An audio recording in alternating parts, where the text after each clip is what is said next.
Hi, and thanks for tuning in to Utah State Women's Basketball here on Aggie Radio this afternoon. The Utah State Women's Basketball team set to take on Nevada out here in Reno, Nevada. Should be a good Mountain West matchup today for the Aggie women as they get set to wind down the season. Here are just 3 games left in the regular season for the Aggies.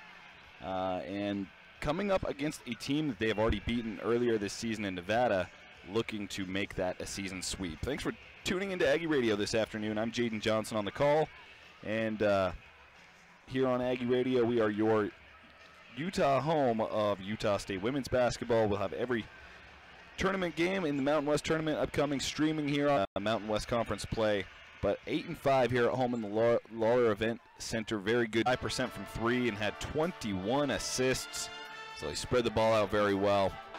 It was a fun game to watch, especially for Utah State fans, and I expect a similar one here today, maybe a bit closer. This Nevada team has certainly improved throughout the season. It's a team that came in, picked 10th in the Mountain West Conference. They only won 5 Mountain West games last season.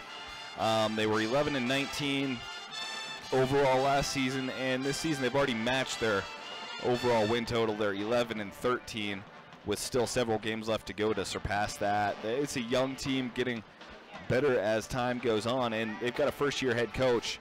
So expect this team to be a little bit more competitive than when they were up in Logan, and expect this game to be a little bit closer. But the Aggies have to feel like they should be able to come out here and pick up their first Mountain West road win of the season against the team that they beat by 22 just over a month ago. Nevada coming in on a 6-game losing streak. I'm sorry, a 5-game losing streak, though that is deceptive.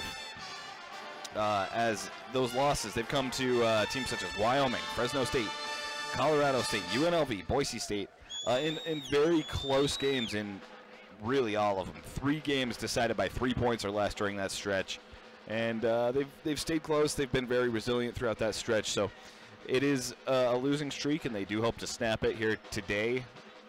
But I don't think it's as bad as it looks when you just hear a 5-game losing streak, especially when you look at the level of competition they've played.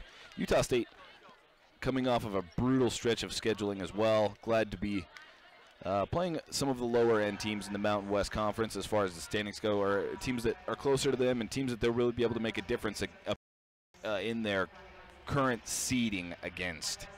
I talked to Coach Jerry Finkbeiner, the head coach of the Aggies, about that just a little while ago back at the team hotel.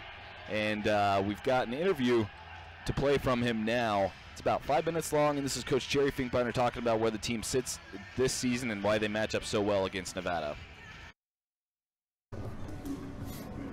All right, Coach, coming off a game just a few days ago against New Mexico, you mentioned after the game it was kind of a tough matchup, and it's a team that you match up poorly against. How did the team respond in practice after that game? Well, like always, Jaden, we're a good practice team, good practice energy coming back, and you know, it's just almost a distant memory right now, and that's probably one of the positives of a young team, is that our memory is not real good, you know, and on the flip side, our memory is not real good. Some of our game plan things we institute and